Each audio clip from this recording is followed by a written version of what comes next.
So welcome those who are with us live, and thank you for all those who are watching the recording of this special Adobe Express session, which is focused on making infographics, which is such an important tool as a teacher, but also as a student to be able to do. So many of our students are visual learners. The best way they learn is by looking at images and how they relate to each other. So many of our students are also graphophonic and kinesthetic learners as well. And it's really important to be able to provide them with practical ways to be able to visually represent what they've learned, and then also to present their learnings in creative visual ways. And that's where infographics are just so important.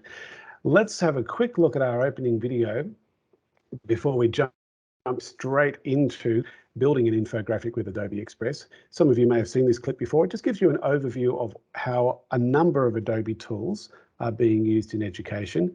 And you'll notice the Adobe Express tools are very much featured in this clip. Adobe is the global leader when it comes to digital creativity software. Adobe applications are used at the highest levels of the multimedia and communications industries, as well as in primary schools, secondary schools, and universities all over the globe to enhance digital literacy, communication, and creativity. Adobe creativity software is now divided into two special homes: Adobe Express and the Creative Cloud. Formerly known as Adobe Spark, Adobe Express is a set of very simple to use creativity tools that can be used by anyone in any curriculum area and level to build powerful graphics, video stories, and web pages. Adobe Express for Education also includes the powerful Adobe Premiere Rush video editing application, as well as Photoshop Express, and is totally free of charge for K-12 schools around the world. The Adobe Creative Cloud is the home of Adobe's well-known industry standard applications such as Photoshop, Illustrator, InDesign, Premiere Pro, XD, and a total of about 50 desktop, mobile, and web-based applications and resources. Other apps that are part of the Adobe Creative Cloud include Acrobat DC for creating, managing, and editing PDF documents and creating a paperless experience, Character Animator for real-time animation, Fresco, the ultimate drawing tool for the iPad and Surface Pro, Lightroom for outstanding photo editing, Aero for creating augmented reality experiences, After Effects for serious video effects and composites, and Audition for multi-track audio editing and podcasting. Get to know these applications through the Adobe Education Exchange, edx.adobe.com, which now has over 1 million members across the globe with a wide variety of free teaching resources and self-paced, on-demand professional development courses for educators. The Adobe Education Exchange is also the gateway to the Adobe Creative Educator program. This is a multi-level badging program designed for any educator in any curriculum area. You don't have to be an Adobe expert to be an Adobe Creative Educator. Scan this QR code or look up adobe.ly/edu events to find out more about coming events that Adobe is running for teachers, and use this QR code or look up adobe.ly/contact-edu-APAC to get in touch with the Adobe Education team or subscribe to their monthly newsletter. Please let your colleagues know about what is possible with Adobe's amazing tools to enhance digital literacy, communication, and creativity in the teaching and learning process. All right, so I've thrown in a few of those links into the chat for those who are with us live. Those of you watching the recording, well, you can just stop and play back those links to get access to them. The most important link for today, though, is to get into Adobe Express. And the quickest, simplest way to get into Adobe Express is to type in express.adobe.com. And I recommend going /SP, and it gets you directly into the login part of Adobe Express. It should take you directly to a login page that looks like this. Now, because you're all involved in schools, and I highly recommend that you log in with your school account. and you'll notice there's a number of login options. And the one that I want to highlight here with my little highlighting tool is this one: log in with your school account. And then make sure you're able to, and make sure your students are able to log in with their school email address. If you're a Victorian Department of Education school, that it's your EduPass, the same email address and password that they use to access Minecraft. And a few other applications as well. I know it's not necessarily the main email and username that you use for all your other systems, but that's how the Victorian government have given you access to Adobe Express, the full version, totally for free through your EduPass. The rest of you just put in your normal school email address and your normal password, and hopefully that'll work. The only reason it won't work is if your IT admin haven't set you up, and it's totally free. There's no cost involved in using Adobe Express, so there's no reason why they shouldn't have set you up. So please make sure that they do set you up. Feel free to email me at kitchen@adobe.com if they need any support and help in getting your school set up. All right, so once you've logged in, I'm going to suggest we jump into that template in a minute. I've logged in on a separate browser here. I've logged into a special K-12 version, so I'm getting the same look and feel as you'd be getting. It's possible that you might have a onboarding page to close down first before you get to this. Make sure that you can see a little plus symbol at the top left-hand corner below the Adobe Express logo. When you click on that plus symbol, you can see all the amazing things that you can build, create, and work with Adobe Express. The reason why I'm logged into the K-12 version is because I wanted to highlight this section down here called Resources. And when you click on that, we've got a brand new section now just for teachers that gets you into customizable posters for any subject area. And you click on the View All section, and then you can jump into posters that relate to all different subject areas. So we're looking at, as it opens up, here we go, art areas, health areas, nature, music, sales. I'm not sure what sales is there, but there you go, probably for business, travel, and lots of other posters as well. And this is becoming really popular for teachers and students to work with. You can filter out the different areas that you want to work with as well on the left-hand side here. Now, if you wanted to find out all the other areas that relate to art, you can click on the View All and have a look at them as well. But I'm going to take you back for a sec, because it might just be easier to just do a search up the top center for infographics. And if I did a search for infographics as one word, infographics, it's only going to give up 4 different templates. So if I did a search for infographics as 2 words, look at all the different templates that are about to come up now. Lots of different styles of infographics that teachers and students have used and then shared back as remixable templates that you can click on and rework in your own way. So that's another way of getting into it. In fact, you might even want to choose a particular topic. And for instance, if I chose photosynthesis, which I should have already in the system here, photosynthesis, there we go. And as I'm typing, as I'm searching for that, there are now 30 templates that relate to photosynthesis that you can click on and then remix. Keep someone else's design, just change the wording, change the shapes, make it yours, be creative about it. It's a nice way to get started rather than starting from scratch. You can create your own templates for your students to work with as well. In fact, I've created one for you that we're going to be working with today as we build an infographic for this particular webinar.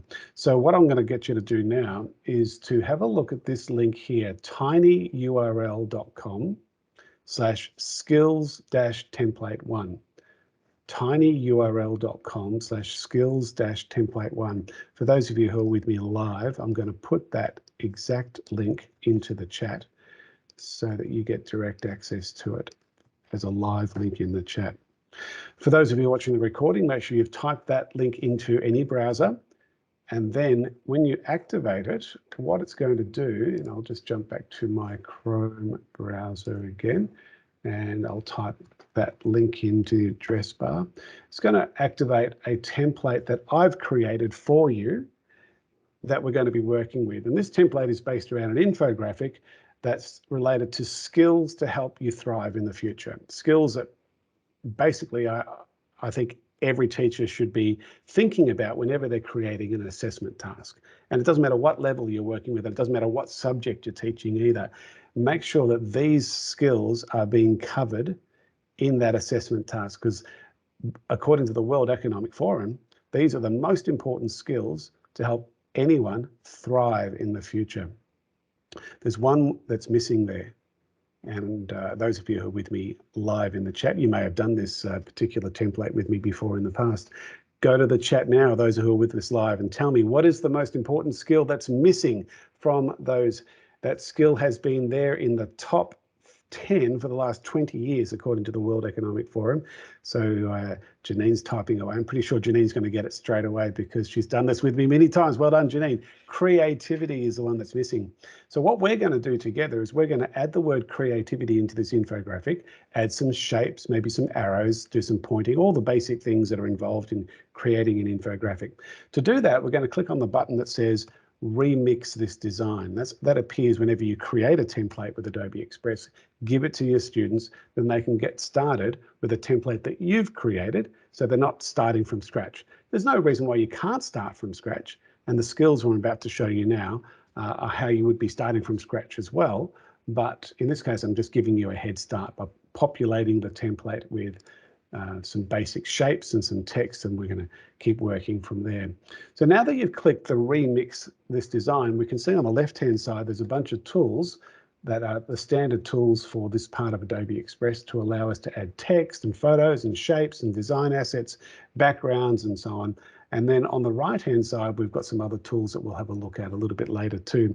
And as you're populating it, like for instance, I want to get the word creativity into the middle of this infographic, sitting it here, I would click the text tool, and then I could choose a template for the text, but in this case I just want to add the word creativity. So I'm going to go add your text, and then I'm going to start typing the word creativity, and you can see it's already appearing here on my stage, and I can move it around and then position it. And notice as I'm working with a text in a text box, on the right hand side now I have a whole series of tools that directly relate to text and help me to manipulate the text. I'm just going to angle this creativity title a little bit. And one of the relatively new sections here is if I scroll down to the bottom of this edit text window, I've got a bunch of other font recommendations. And if I'm not happy with the font that's there, I can quickly change. And in this case, I'm happy with it, so I'm not going to bother changing it. But this is also where you can change the colors.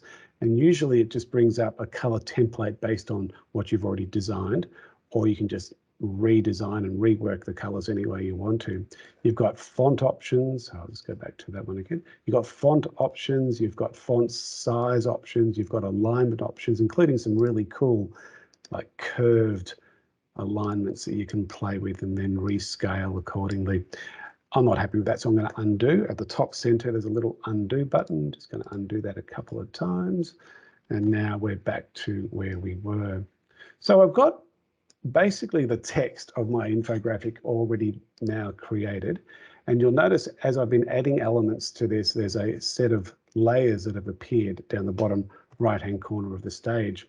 And I can relayer these if I need to, bring them back and forwards. It's a nice way of introducing the world of Photoshop and Illustrator that very much relies on layering elements on top of each other.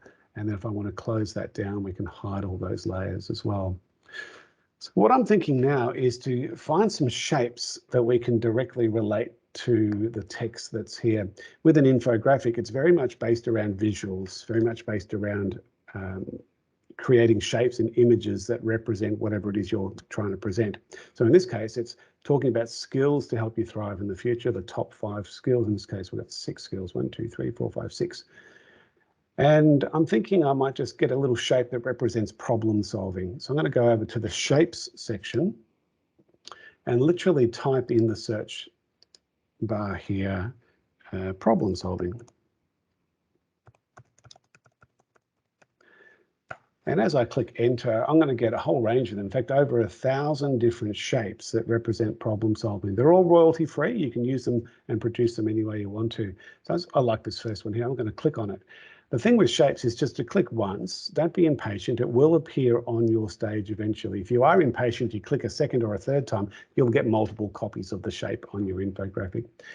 That's too big now, so I'm just going to click on the shape with the same scaling handles that I used to scale my text. I can scale the shape.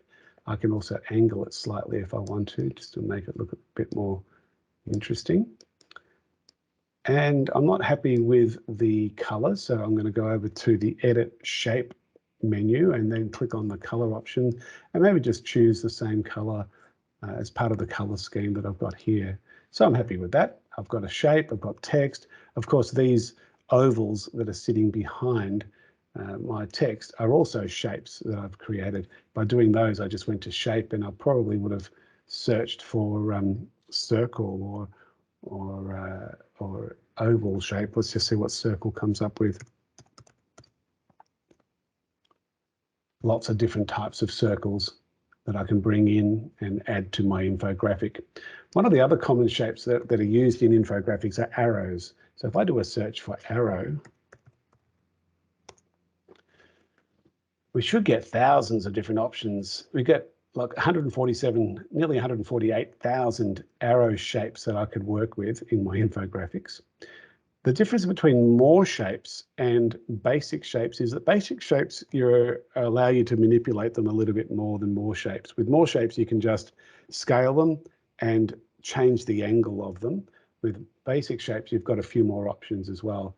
I quite like some of these more shapes, so I'm going to just choose, let's see which one. I might just choose this one here. As I click it, it should appear on my infographic, and then I can move it approximately where I want it, and then just do the scaling that I need to do. Whoops, don't want to do that. Grab that one. Change the color like I did before, maybe even change it to a different color, and then work my angles until I get it pretty much the way I want it. If I allow a bit more space there, I can then move that arrow so it's going from problem solving to that shape. Anyway, you get the general idea, and you can just position things around.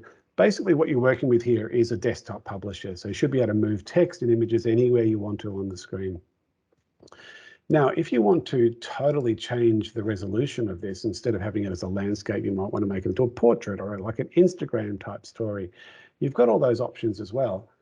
If you click away from anything that you've selected on your stage and go to the right-hand side and go to the resize section, it does allow you to resize this as portrait, as to a banner, different wides and talls. And as you scroll down, you get a few other options too that are basically for Instagram and so on. And if I did choose, say, here we go, if we scroll up, we can see all the basic social media options, including basic print options, A4 and so on. But if I did make a change to it, I'd have to be prepared. I'll just choose this phone option. It's going to rework it. I'm going to have to redesign it slightly so that it fits that shape. So just be prepared to do that if you need to. I'm going to undo because I much prefer to use that shape that I've originally worked with. All right, so we've looked at shapes, we've looked at text, we've looked at, what we haven't done now is brought in some photos. If I go over to the photos section, and what this allows me to do is get access to Adobe stock, which is millions and millions of royalty-free, high-quality images that you can publish because you've got a license for them. If you can't publish them, there might be a little gold crown on your image, and that basically says you haven't been licensed for it. So avoid the gold crowns, but if it's a black crown or no crown, you can publish it. Often I say to students, where do you get your images from when you go publish? And they generally say, oh yeah, it's got a Google Images. And then we have a talk about copyright, because just about every image in Google Images is copyrighted, and really you shouldn't be publishing other people's images. It is breaching copyright law. So it's a good lesson to have with your students. But if you go to Unsplash, if you go to Pixabay, if you go to Adobe Stock, you've got millions of really good images that you can work with. So I'm going to do a search for creativity and just see what images come up. It's thinking about it. It's looking into Adobe Stock. And because there's no gold crowns, and in fact, there's no black crowns, these are all images that have been licensed in this particular K-12 account that I've gone into, which is great. So, well, let me just think about what would work well. Maybe this globe here. So if I'm going to click on the image, it will then appear on my stage. And just like I did with my shape, I can scale it, move it up and down. But I want to show you something else, which is pretty cool. This image here has a relatively neutral background. It's going to zoom in on it a little bit. The zoom in's at the top center here. Change it from 51%. It's going to zoom in a little bit more, change it to 75%. No, it is 75. Let's go to 100%. That'll do. Now, because it's a relatively neutral background, I should be able to actually get rid of the background and just keep the image without having to go into Photoshop.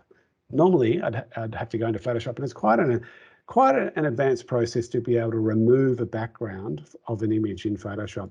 So what we've done is we've got the power of Photoshop built into Adobe Express, which is really cool. And what I can do, you see this button on the right-hand side, remove background. Once you've highlighted your image and it's got a relatively neutral background, it's now using artificial intelligence to determine what is the most important part of the image and therefore remove the other parts, remove the background. And any second now, we'll see what result we get. It's done, it's done, it's a pretty good job. If it hasn't done a great job, we can fine tune it a little bit, but I reckon it's done a pretty good job with the edges there. So I'm going to click the tick box. And now I've just got the globe and not the background. And I didn't have to go into Photoshop to do that, export it out and import it back in again. And that's one of the other great advantages of working directly with Adobe Express. I'm just going to move it back to 75% so we can see the whole thing. So I'm pretty happy with that. And what I could do at this point here with my infographic is I could jump up to the download button at the top right-hand corner and download this as a PNG file. And that would be a PNG with a solid background, with a white background, or a PNG with a transparent background. So anything that's white will become transparent, which could be what you're looking for. If I download it as a JPEG image, it'll be slightly lower res, good for online communication, no transparency in the background, or I could download it as a PDF. And so you've got all of those options. I'm going to quickly download it as a JPEG now. And you'll get a little notification to say that it's downloaded, and it'll be sitting in your downloads folder for you to retrieve later on. But there's one more thing I wanted to show you about how to do an infographic with Adobe Express, and that's to turn it into a little video, turn it into an animated infographic. And we can do that with just 2 clicks.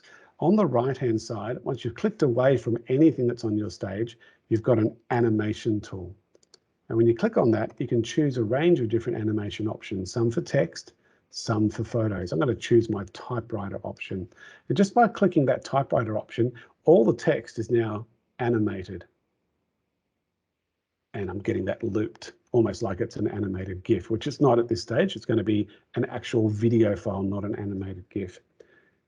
If I wanted to, I could choose one of the photo options, and this will animate just the photo that's in your graphic, which isn't quite as dramatic, but it's sort of working. I'm going to stick with the typewriter because that's working quite well.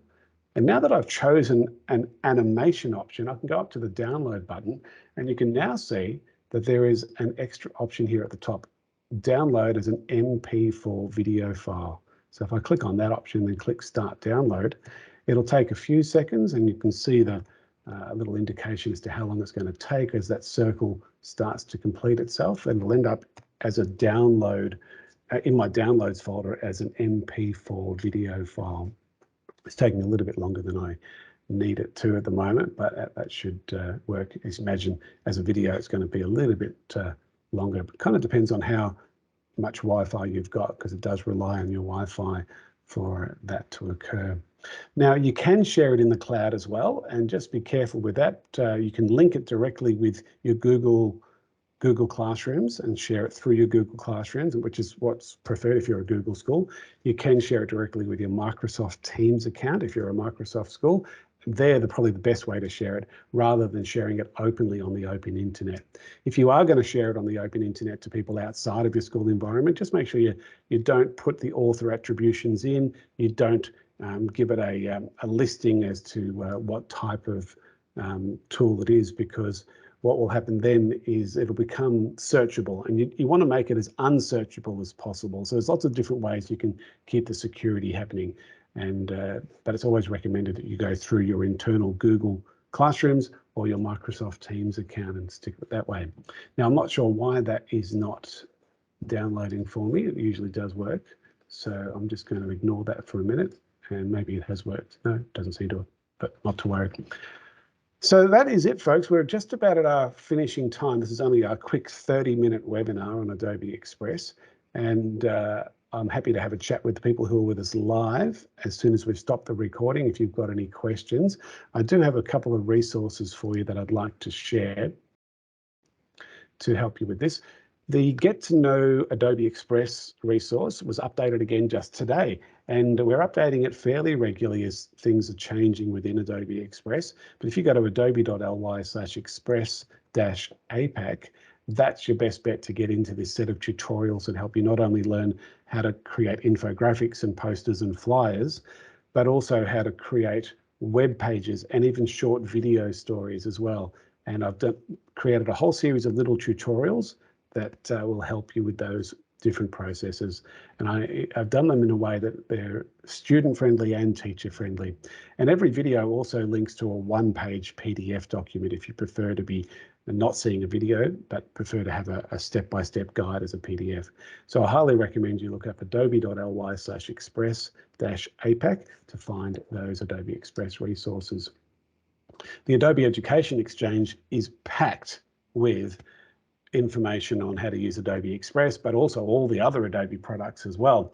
And just to let you know, we've had just about 1,145,000 teachers now join the Adobe Education Exchange. And because it's an exchange, they're sharing what's working best for them. And it's a wonderful portal to be part of. In fact, you don't even have to join to see what's there, but once you want to access some of the resources, you do need to join.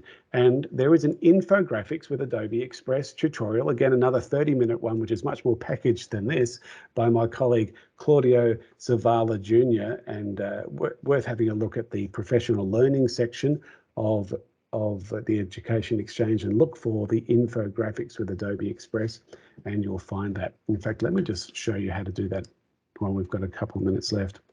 I'm just jumping into another browser and bringing up the Adobe Education Exchange. And you'll notice there are three main sections to the Education Exchange. There's the teaching resources, professional learning, and the community. So to find that particular tutorial, you're going to professional learning, and we could just keep scrolling through the self-paced courses, but I would recommend going to view all self-paced courses. And you might find some other ones here that you think would be fantastic for you to work with that relate to a whole lot of different subject areas as well. And there's the infographics one. And just by clicking that tile, that'll take you in. You can see just under 4,500 teachers have joined this, and you can be one of them by clicking Enroll Now and just going through that at your own leisure. It should only take about 30 minutes to get some more information on how to create infographics with Adobe Express. And we've got our summit coming up on the 28th of September. I'm sure you've already heard about it. Many of you have already registered for it, but if you haven't, adobe.ly/apac-edu-summit22. We are so looking forward to getting thousands of teachers involved. Already we've had 2,500 teachers check out the site, and we've had about close to 250 registrations already, and it's still 3 weeks out. So we're hoping to get a lot more over the next few weeks. It's during the school holidays. It's going to be a fantastic day. We've got workshops in the afternoon. We've got the global team in the morning, and we've got Dr. Tim Paxton, who's Australia's leading researcher in the areas of creativity and innovation in education. He's our keynote presenter. It's going to be a great day. Looking forward to it. If you're an Adobe Creative Educator and an Adobe Education Leader, you can come to our pre-summit. But you would have got an email about that today, actually, just confirming that you can register to our pre-summit event. There's the link to our events again, if you're interested in finding out any more about the events that we run, adobe.ly/edu events. And that includes our regular YouTube show, Inject Creativity Live, which we're recording on Wednesday this week for the next couple of weeks. You can join us for our live recording if you want to. And here's Rob the Robot just to finish things up for us. Hi there, it's Rob the Robot here from the Adobe Education team. Thank you for being involved with this Adobe in Education event. On behalf of the team, I would like to share some follow-up resources that will not only benefit you, but also your colleagues and wider education networks. Use this QR code or link to find out more about the Adobe Creative Educator Program. This is a badging program that involves multiple levels. To obtain the Level 1 badge, you need to do the Creativity for All course on the Adobe Education Exchange. The focus of this course is creativity in education rather than Adobe. You don't need to be an Adobe expert or even a regular Adobe user to get your Level 1 badge. Inject Creativity Live is a live and on-demand show on the Adobe for Education YouTube channel. It is recorded every second Wednesday evening at 6:30 p.m. Australian Eastern Time during the school terms. Each show features a practical demo from a teacher who is an Adobe education leader. The demo is of a practical Adobe application and how that teacher is using it in the classroom. Each show also features a thought piece from a leading education thought leader. The show also features me. Let your colleagues know about Inject Creativity Live and join the live audience every second Wednesday night. This QR link takes you to our contact form. Use this form to make sure you are on the email lists for our monthly updates for Australasian teachers. This QR link takes you to the Australasian Adobe in Education Coming Events site to keep you and your colleagues informed with the wide range of professional learning opportunities that are freely available to all educators in any curriculum area and level. We hope you enjoyed this session. Please do share what you've learned with your colleagues and wider education networks, and I will see you next time. Bye for now. Thanks, Rob. And I'm just going to stop the recording. Thank you to those who are watching the recording. Those who are with us live, I'm going to give you a link to get a professional learning certificate for this 30-minute session that you've done with me. And we'll look forward to seeing you at our next event. All the best.